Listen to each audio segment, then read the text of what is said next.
Hello, everybody, and welcome to the Pissed Off Parent Show. I am the Pissed Off Parent. Going to be bringing some a different piece of information to the show here. I've been obviously doing a lot of stuff on the equal shared parenting movement with various bills that are impacting parents and families across the nation. And just on a personal note, I've been out for about a week now. I got hit with the flu or something. I don't know what it is.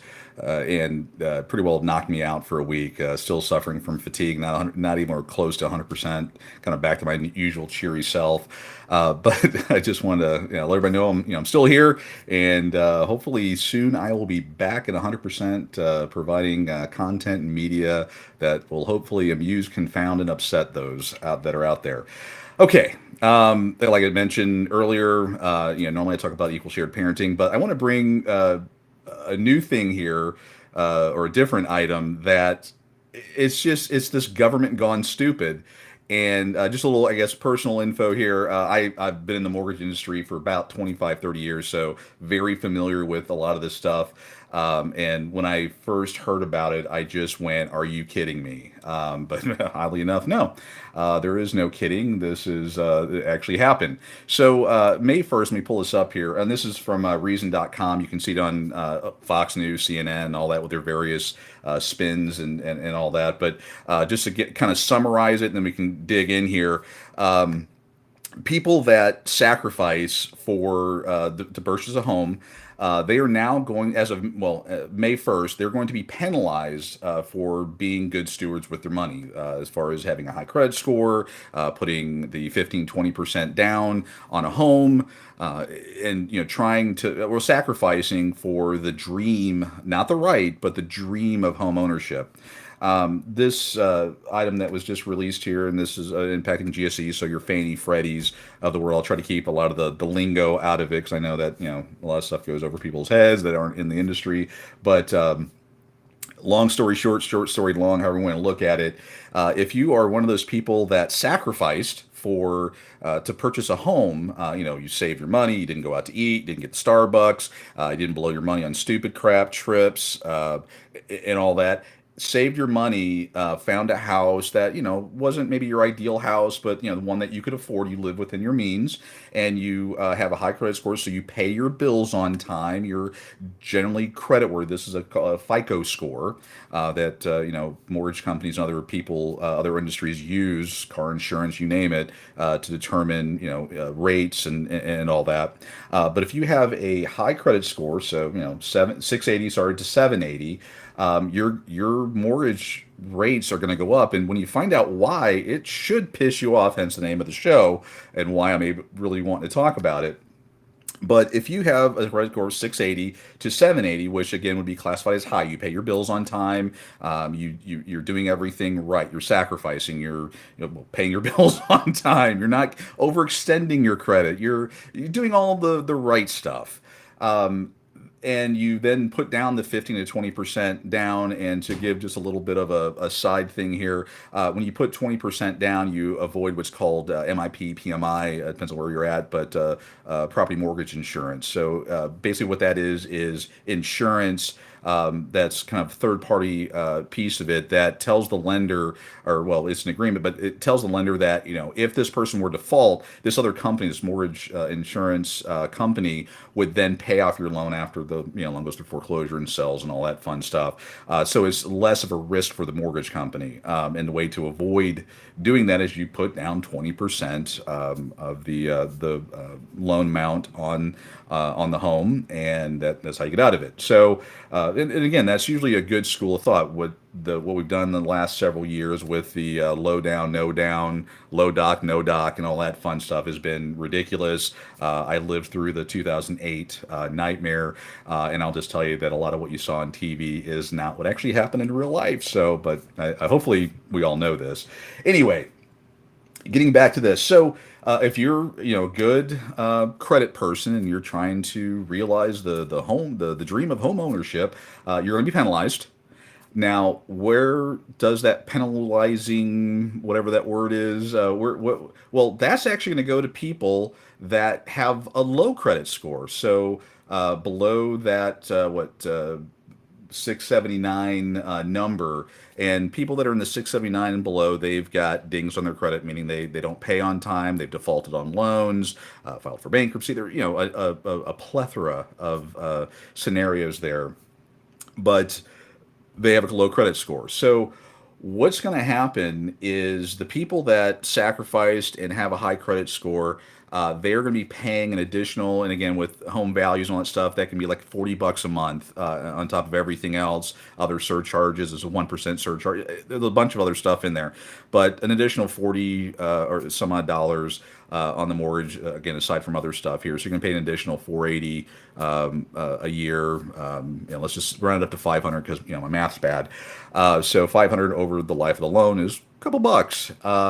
Now that money then is then going to be given to, well, I say given. I mean, it's. I think people here in the child support scam, which probably most people here will kind of see some similarities, but that money is then going to be, we'll be using that offset from the people that sacrificed and giving it to people through discounts and lower rates and things like that for people that have a lower credit score.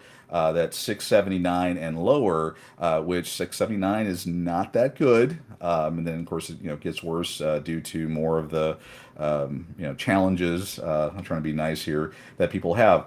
But what says here, for example, buyer with a 620 FICO credit score with a down payment of 5% or less get a 1.75% fee discount, and it used to be 3.5. But what I mean, effectively, what it says here, and you can kind of read into that a little bit more. But what it's saying here is that if you sacrifice and did what you were supposed to in order to realize the dream of home ownership, screw that. We're now going to penalize you for that, and we're going to go ahead and give participation award trophies and cash and prizes to the ones that didn't sacrifice, the ones that put down 1% or 5%, less than that 20%. We're going to reward them for that.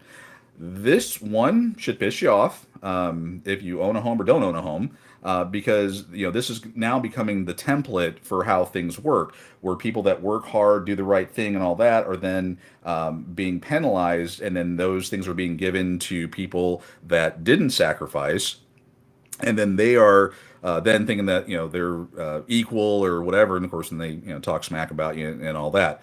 I equate a lot of that stuff to the child support scam and all the other ones that are out there.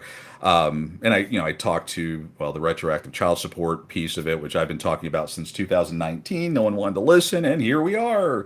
The other thing that I guess to really kind of bottom shelf this is you have to look out into the future a little bit. Just about every session, there are bills that are filed that are going to take people's retirement. There's no other nice way to put this, but they're putting bills out there that people that sacrificed and scrimped and saved and put their money away so they're not eating Alpo into their 70s and 80s and in the future, they are going to be penalized for people that didn't. So the Starbucks and I'm going to blow my money on trips and getting my Aura Red and all this other nonsense, they're going to be penalized, or I'm sorry, they're going to be rewarded for not sacrificing and not doing what they're supposed to, with that being then given to the people that did, or I'm sorry, taken from the people that did back to them. Sorry, I'm not 100%, still kind of in a brain fog, but I did want to get this out and kind of get my feet wet back, or get my feet wet again with doing lives.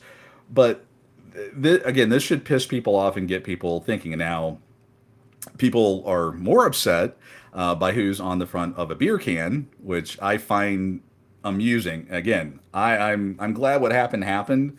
Don't mistake my pointing that out, but it's amazing that so many people got up in arms over something like that when they're allowing stuff like this and the child support bills and all the other nonsense that's happening in our legislature right now.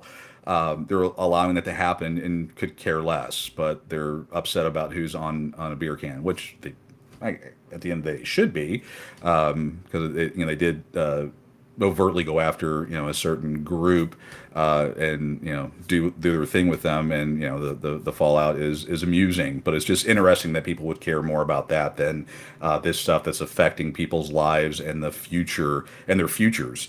So I don't know. I get into that whole Titanic sinking. I don't know what to do besides play a violin and at least point it out. But I would say everyone, needs to be upset about this. As far as a call to action, I have no idea. They've already done this May 1st. I guess the only call to action I would have is if you're going to get a loan, get it done, and you have a good credit score, get it done now. If you don't, well, wait till after May 1st and reap the reward or reap the benefits of other people's sacrifices. That's pretty much, I think, all that I can think of for this one. So I'm going to try to just give everybody kind of an update as I get a little bit better. I'm going to go back through the bills and stuff that have been coming through Texas and other states. Oh, on a good note, Missouri apparently is that much closer to passing equal shared parenting. I think like an 8-10 year long, even longer process. It looks like things are looking pretty decent there. So give the Missouri guys a big shout out for hopefully getting equal shared parenting passed. But I'm hoping in the next couple days, week, whenever I get better, I will come back around and provide some information for the upcoming or the bills that we heard on Wednesday. And I will also, of course, be checking to see who sent at least notes into the committee. I will, just to give, I guess, a quick teaser. Kind of a shout out, or not kind of, but a shout out to Taryn Champagne. I've had a chance to watch parts of it in between my almost narcolepsy fits of sleep from being fatigued. But I did see Taryn's very emotionally his speech to the JJFI last week, and that it was something. So I mean, kudos to Taryn. Did a great job there. I did kind of laugh a little bit when the OAG shut Cook down on one of his things. That was pretty funny. And there was, there's a lot of other tidbits that I've seen so far that I'm going to have to, put together. But that should be forthcoming. I don't know when exactly I'll do that. Hopefully, when my brain kind of defogs or whatever, and I can think clearly. But anyway, hope everyone's having a good day. Hope this information was helpful in some way, and we will talk to you all later.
Matter the cost.